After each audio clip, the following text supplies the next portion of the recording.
గ్రామ సభలకు సంబంధించి కూడా కాంగ్రెస్ పార్టీ అసలు రూపం బయటపడింది. వాస్తవానికి ఇప్పటికే 2 సార్లు అప్లికేషన్లు తీసుకున్నారు. ప్రజాపాలన దరఖాస్తులను ఒకసారి తీసుకున్నారు, సోషియో ఎకనామిక్ సర్వేని ఇంకొకసారి తీసుకున్నారు.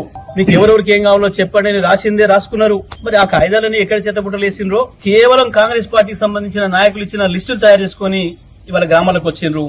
అందులో చాలా వాటిలలో అర్హత లేని వాళ్ళ పేర్లున్నాయి. ఉద్యోగస్తుల పేర్లు, గ్రామంలో సరిపోయేంత భూములు ఉన్న వాళ్ళ పేర్లు అన్ని కనబడుతున్నాయి. దాంట్లో ఎటువంటి అర్హత లేని వాళ్ళ పేర్లు కనబడుతున్నాయి. దాన్ని చూసి నిజమైన అర్హులు ఎవరైతున్నారో, నిజమైన పేదలు ఎవరైతున్నారో, నిజంగా ఇల్లు లేని వాళ్ళు, ఇంటి జాగా లేని వాళ్ళు ఎవరైతున్నారో, నిజంగా కూలీ పని చేసుకుని బతుకుతున్న వాళ్ళు, కేవలం ఎన్ఆర్జీఎస్ మీదనే ఆధారపడి, గ్రామీణ ఉపాధి మీదనే ఆధారపడి బతుకుతున్న కుటుంబాలు ఎవరైతున్నారో, నిజమైన అర్హుల జాబితాలలో ఎక్కడ కూడా లేరు, జాబితాల పేర్లు లేవు. దాంతోనే వాళ్ళలో తిరుగుబాటు మొదలైంది.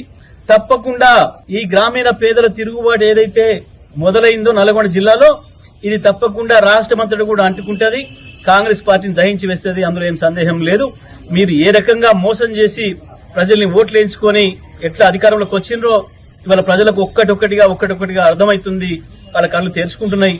తప్పకుండా ప్రజా తిరుగుబాటు కాంగ్రెస్ పైన తప్పదనే విషయాన్ని కూడా, ప్రభుత్వం పైన తప్పదనే విషయాన్ని కూడా ఈ సందర్భంగా నేను తెలియజేస్తాను.